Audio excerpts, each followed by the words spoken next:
Sit అనేది దేనికోసం వేస్తారు? మొత్తం ఒక సమూహాన్ని విపరీతంగా నష్టం చేసి ఆర్థిక నష్టం చేసినటువంటి ఒక ప్రత్యేకమైన నేరం ఉందనుకో, దానికి సంబంధించి ఒకే పోలీస్ స్టేషన్ పరిధిలో కాకుండా అనేక పోలీస్ స్టేషన్ పరిధిలో విషయం ఉంటే ఒకే సమూహం ఒకరిద్దరి వ్యక్తులు కాకుండా ఒక పెద్ద సమూహానికి నష్టం చేసే కేసులు ఉంటే అది విచారణ పేరు మీద బాగా కాలయాపన జరిగితే ఆ ప్రజలు ఎక్కువ నష్టపోతారు. కాబట్టి ఆ విచారణ వేగవంతం చేయడం, మిగతా శాఖలన్నింటినీ సమన్వయం చేయడం కోసం సిట్ అనేస్తారు, స్పెషల్ ఇన్వెస్టిగేషన్ టీమ్. ఈ స్పెషల్ అనే పదం ఎందుకు వాడతారంటే, ప్రత్యేకమైన పదం ఎందుకు వాడతారంటే విద్వేషాలు రెచ్చగొట్టిన కారణం, పెద్ద ఎత్తున సమూహానికి పెద్ద ఎత్తున ఆర్థిక నేరాలు జరిగినప్పుడు లేదా విధ్వంసాలు జరిగినప్పుడు క్రైమ్ని కంట్రోల్ చేయడం కోసం, అవి పునరావృతం కాకుండా ఉండడం కోసం ఇట్లాంటివి చేస్తారు.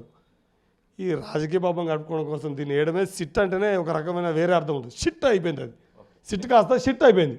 కాబట్టి ఈ విషయంలో మాత్రం ఆపరేషన్ ఏదైతే రేవంత్ కలలు కానీ తను దావోసు పోయొచ్చేదాకా దీని మీద చర్చ నడుపుతా అనుకున్నాడో, ఈ విషయంలో మాత్రం అట్టర్ ఫ్లాప్ అయ్యి నిన్న పోయొచ్చిన తర్వాత అర్థమైన విషయం మీ అందరికీ కూడా తెలుసు. సిట్లో కనీసం ఒక 24 గంటల ముందు నోటీస్ ఇవ్వాలి. 12 గంటల ముందు నోటీస్ ఇచ్చారు, రాత్రి 9 గంటలకు నోటీస్ ఇచ్చారు. దీన్ని వాయిదా వేసుకోవచ్చు, కోర్టు నుంచి అప్పీల్ తీసుకోవచ్చు, నాకు సమయం సరిపోదు.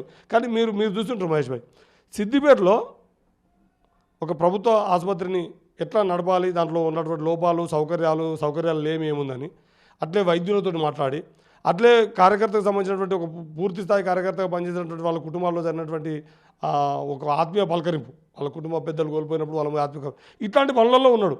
ఈ పనులలో ఉండగా ఆ నోటీస్ వచ్చింది. అయినా కూడా వెంటనే పోయి పొద్దున 11 గంటలకు రమ్మన్నారు, 10:45 పోయాడు. న్యాయం మీద చట్టం మీద పూర్తి విశ్వాసం ఉన్న నాయకుడు హరీష్ రావు.